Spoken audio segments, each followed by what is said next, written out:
Have you ever lost a loved one before? Was it a grandparent, a parent, or spouse?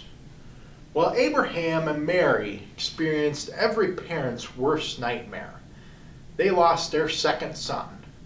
Join me, Ranger Isaiah, as we talk about Abraham and Mary's son, Edward.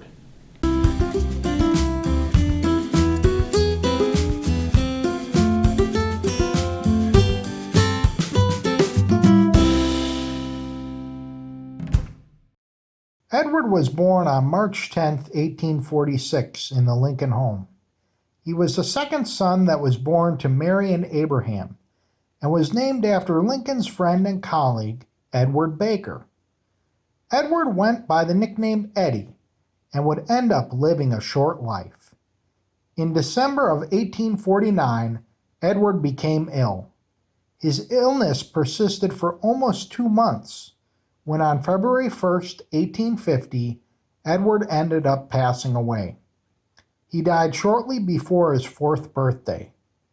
Edward ended up passing away from tuberculosis, also called consumption during Lincoln's time period. Prior to Edward's death, the Lincoln home had added a bedroom, along with a parlor to the first floor. Eddie ended up passing away in this back parlor room, which would have been a bedroom in 1850, and the funeral took place in this front parlor area. 5 days after Eddie's funeral, a simple announcement appeared in a local newspaper of the Illinois Daily Journal. No one knows who submitted the poem, but the last line of the poem had the line, "Of such is the kingdom of heaven." The last line of this poem was inscribed on Edward's tombstone. Did the Lincolns submit this poem, or did an anonymous individual submit it? Perhaps the past only holds the answers to where this poem came from.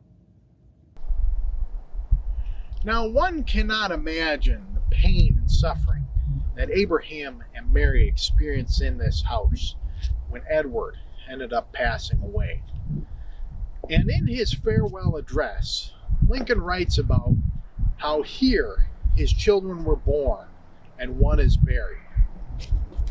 He also mentions about the joy and the gratitude that he owed to the people of Springfield for their kindness. Now, on behalf of the staff here at Lincoln Home, we'd like to thank you for watching the At Home with the Lincoln series. We hope you learned something. And although Abraham Lincoln's house is filled with artifacts, carpet, wallpaper, and stoves, it's also filled with the stories and memories of Abraham and his family. We hope you tune in to our final episode of At Home with the Lincolns.